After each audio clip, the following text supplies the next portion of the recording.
Ce procès, il est assez particulier puisqu'on accuse cet homme d'avoir détruit des mosquées et on fait ça dans une enceinte où d'habitude, eh bien, on juge des génocides, des crimes de guerre.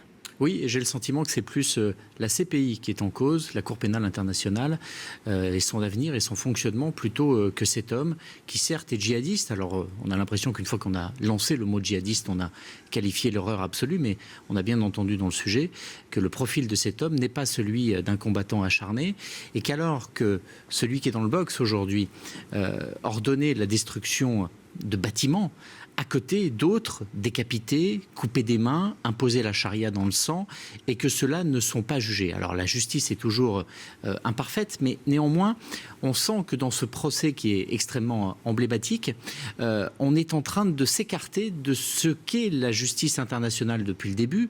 Lorsqu'on a commencé à émettre cette idée, eh bien, c'était pour juger les anciens nazis des crimes commis par le Troisième Reich. Ensuite, ça a été des tribunaux spéciaux pour juger les responsables du génocide du Rwanda, pour juger les responsables du nettoyage ethnique dans l'ex-Yougoslavie. Des crimes d'une gravité et d'une puissance qui ont ébranlé l'humanité et qui justifiaient qu'il y ait une justice internationale. Ça n'est pas le sentiment qu'on a aujourd'hui quand on voit cet homme dans le prétoire. En fait, le problème, c'est directement l'institution.